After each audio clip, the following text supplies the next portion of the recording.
ኪራ ቤት ያለው ልጅ ኪራ ከመጣ ከቤት ያስወጣኛል እያለ እየፈራ ሌላ ከባድ ነገር ሊያደርግ እያሰበ ነው። ነገሮች በጣም ከባድ እየሆኑ ነው። ኪራና ትተዋወቃላችሁ ወይ? እንዴት ነው መቶ እንደሚያስወጣህ እያወቅከው ነበር ያለችው።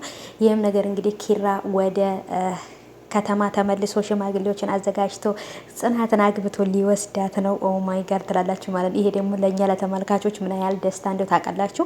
ምክንያቱም እኔ ያው ጽናትና ኪራን እኮ ሁልጊዜ እንዳጋባዋቸው ነው እኮ ቀኑን ያጠረ የረዘመብኝ እንጂ እኔ እኮ አጋብቻቸው እኮ ጨርሻለሁ። አሁን ልጅ ነው እንዲወልዱ የምጠብቀው፣ ግን እነሱ አሁንም ገና ሽማግሌ ላይ ናቸው ማለት ነው። እና ይሄ ሽማግሌ መቼ ነው የሚላከው እንዴ? ጉድ እኮ ነው። ምን ነው እንደ እንትን ረዘመብኝ ሳ ሰላም ውድ የተከበራችሁ የቻናሌ ተከታታዮች እንዴት ናችሁ? ከኔ ጋር ሁሉ ሰላም ነው። ሰላማችሁ ይብዛልኝ ባላችሁበት ውድ ቤተሰቦቼ። ለቻናሌ አዲስ ከሆናችሁ እንደተለመደው ሰብስክራይብ አድርጋችሁ ቤተሰቡን ነባሮች እንኳን በሰላም መጣችሁ ብያለሁ።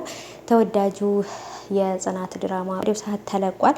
እኛ የምንፈልገው በጣም ሁሉም ነገር አሪፍ ነገር ሆኖ እየተስተካከለልን ነው። ኪራም እንግዲህ ሁሉን ነገር የተዘጋጀለትን ነገር ይዞ ጉዞውን ወደ አዲስ አበባ አድርጓል ማለት ነው። አሁንስ እኔ የፈራሁት ቤተሰቦቼ ሁልጊዜም እሱ ከዛ ወደ አዲስ አበባ ሲመለስ ይሁን አደጋ እየደረሰበት አስቸግሮናል። አሁንም ባለፈው እንደዚህ እንደመጣበት አሁንም ደግሞ የሆነ ነገር እንዳይደርስበት ፈርቻለሁ። በሰላም እንደሚገባ ጸሎታችን ነው፣ እንግዲህ ምኞታችን ነው። እና ናሆምም ጋር አውርቶ ሽማግሌዎቹን እኔ እስከምመጣ ድረስ ሽማግሌ ፈልጋ አዘጋጅ ተጠብቀኝ ብሎታል። እንግዲህ እነዛ ሽማግሌዎች ከየት ነው የሚመጡት እያሉ እንግዲህ ከቅዱሴ ጋር እያወሩ ነበረ። ራሳቸው ሽማግሌ ሆኖ መሄዳቸው ነው እንግዲህ ቅዱስና ናሆም ማለት ነው። አንደኛ የናሆም አባት ሽማግሌ ይሆናል። ሌላ ደግሞ ሁለት ሰው ተፈልጎ ሶስት ሰው ነው ሽማግሌ የሚሄደው። እንግዲህ እነዛ ሁለት ሰዎች እነማን ናቸው? ከየት ነው የሚገኙት? እንግዲህ አላወቅንም። ሽማግሌዎቹ በእርግጥ ተዘጋጅተዋል፣ ግን ናሆማ አልነገረውም ማለት ነው። እነማን እንደሚሄዱ እንግዲህ ሁሉ ነገር ተስተካክሎ በቀጣይ ክፍል እንግዲህ ጽናትን ሀይሎ ጋር እያስበለ ከዚህ ይዟት ይመለሳል ብዬ አስባለሁኝ። ይሄም ምኞታችን ነው ማለት ነው። እንግዲህ ብርቄና በዛብህም ተጣልተዋል። ይህም ሁሉ ነገር የሆነው በባለፈው ዕለት ከጓደኛው ጋር አራቂ ጠጥታ ስትጃጃልና ስትሞላፈጥ ጊዟት እንግዲህ ከነ ጽናት ቤት ነው ያለችው። እንዴት እንደዚህ ያደርጋል ለምን እያለች በጣም ነበር እንትን የምትለው። የገዛ ጓደኛውም ደግሞ እንዴት አንተ ሴት ልጅ ላይ እንደዚህ ታደርጋለህ? ለምንድን ነው እንደዚህ የምታደርገው ብሎ በጣም ተቆጥቶታል። ሰኒንም ያገቷት እንግዲህ ሁለቱም ልጆች እየተነጋገሩ ነው።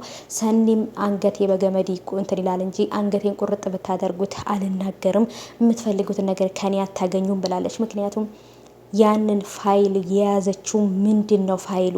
ከኩሽና ቤት ከነጽናት ኩሽና ቤት ያገኘችው የታሸገ ወረቀት ምንድን ነው? ስለ ስዊት ብዙ ነገሮችን የሚናገር ወይም ብዙ ነገሮችን የሚያሳውቅ ነው። ስለ ማንነቱ መናገር የሚችል ነገር ነው። ምንድን ነው? በጣም ነው ጥያቄ የሆነብኝ። የእሱ ማንነት በእርግጥ እጅግ በጣም ከባድ የሆነና ለብዙ ሰዎች ያልተፈታ ህልም ሆኗል። ምክንያቱም እዚህ ቤት ፈልጎ የመጣው ምንድን ነው? የታመመችው የጓደኛው እናት ናት ወይንስ የእሱ እናት ናት? እናቴን ለማሳከም ነው እንደዚህ የማደርገው ብሏል። ስለዚህ እንደዚህ አይነት እርቀት ከሚሄድና እንደዚህ መጥፎ ነገር ለማድረግ ከሚሞክር ኪራን እኔ ወንድምህ ነኝ፣ ስለዚህ እናቴ ታማብኛለች፣ እናቴ ማሳከም እፈልጋለሁ፣ ገንዘብ ስጠኝ ብሎ ቢለው ኪራ አልሰጥህም አይለውም። ኪራም አይደለም ሁሉም ሰው ገንዘብ አዋጥቶ እናቱን ያሳክምለት ነበር። ሁሉም መልካም ልጆች ናቸው። ናሆማ፣ ምሩም፣ ጽናትም፣ ኪራም ራኬብ ራሱ ሰኒ ራሷ ትረዳዋለች። ኪያ ብዙ ሰዎች አሉ እሱን የሚረዱት፣ ግን እሱ የመጣው በስህተት መንገድ ነው። በስህተት በመሀል በአቋራጭ እናቴን አሳክማለሁ ብሎ ነበር ያሰበው።